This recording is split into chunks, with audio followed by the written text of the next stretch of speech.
Sekarang orang banyak yang tidak sadar apa di balik penangkapan Nicolas Maduro, Presiden Venezuela. Banyak yang mengira peristiwa ini semata-mata berkaitan dengan kartel narkoba. Seolah ini hanyalah kelanjutan dari tuduhan lama yang sudah beredar bertahun-tahun. Padahal, jika ditarik lebih dalam, penangkapan Maduro pada dini hari 4 Januari tahun 2026 waktu Venezuela oleh militer Amerika Serikat tidak berdiri sendiri sebagai operasi penegakan hukum, melainkan sebagai bagian dari rangkaian panjang politik kekuasaan global yang sangat terstruktur. Narasi narkoba memang selalu menjadi pintu masuk yang efektif. Tuduhan ini mudah diterima publik, mudah memicu emosi, dan mudah membentuk persepsi bahwa suatu tindakan keras adalah sesuatu yang sah secara moral. Namun geopolitik tidak pernah sesederhana itu. Dalam politik internasional, tuduhan seringkali hanya alat, bukan tujuan. Tujuan sebenarnya hampir selalu berkaitan dengan kendali,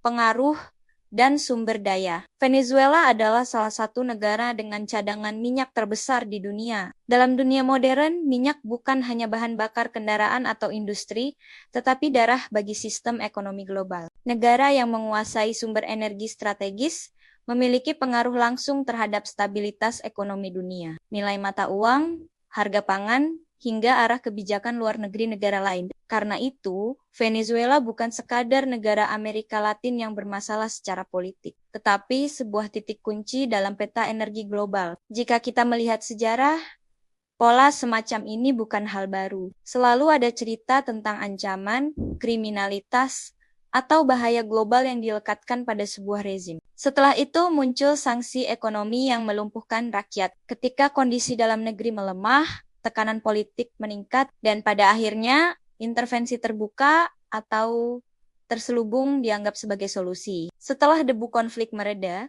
yang tersisa adalah perubahan kekuasaan dan terbukanya akses terhadap sumber daya strategis.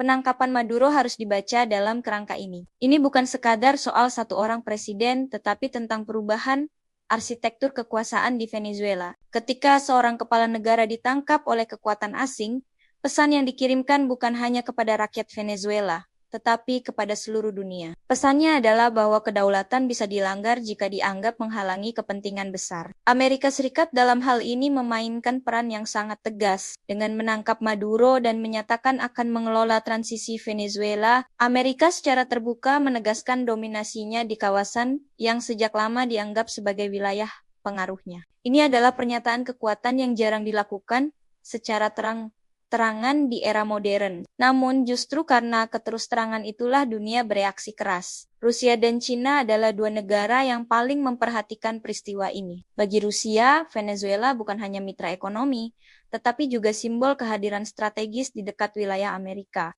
Kerjasama militer, proyek energi, dan hubungan politik antara Rusia dan Venezuela selama ini menjadi salah satu cara Rusia menunjukkan bahwa dunia tidak lagi sepenuhnya berada di bawah satu kutub kekuatan. Ketika Venezuela diserang, Rusia membacanya bukan sebagai isu lokal, melainkan sebagai ancaman terhadap keseimbangan global. Cina pun melihat hal yang sama dari sudut pandang berbeda. Investasi China di Venezuela selama bertahun-tahun bukan investasi kecil. Ini adalah bagian dari strategi jangka panjang untuk mengamankan pasokan energi dan memperluas pengaruh ekonomi global di luar dominasi Barat.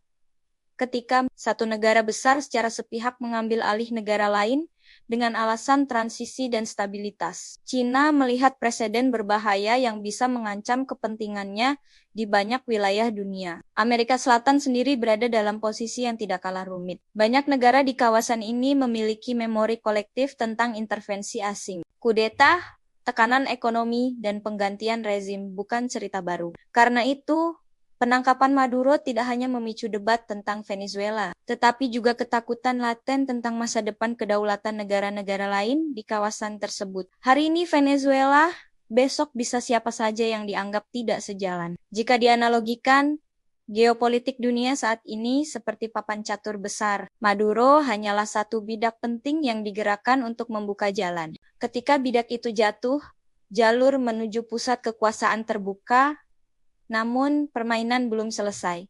Bidak lain akan bergerak. Reaksi Rusia, Cina, dan negara-negara lain adalah bagian dari langkah lanjutan dalam permainan yang jauh lebih besar. Narasi bahwa penangkapan ini murni soal kejahatan narkoba juga patut diuji secara logika. Pasar narkoba terbesar di dunia berada di negara-negara konsumen, bukan produsen. Permintaan yang besar menciptakan supply, namun yang sering disorot adalah negara di luar pusat konsumsi. Ini menunjukkan bahwa isu narkoba sering dipakai sebagai alat politik, bukan diselesaikan sebagai masalah struktural global. Andai kata penangkapan ini benar-benar bertujuan menegakkan hukum internasional, maka seharusnya mekanisme global yang digunakan pengadilan internasional, mandat multilateral, dan konsensus dunia. Ketika yang terjadi justru operasi sepihak, muncul pertanyaan besar tentang standar ganda dan siapa yang berhak menentukan hukum bagi siapa. Dalam jangka pendek, Venezuela akan menghadapi ketidakstabilan politik yang sangat serius. Kekosongan kepemimpinan, konflik legitimasi, dan tekanan ekonomi bisa memicu krisis sosial. Dalam jangka panjang,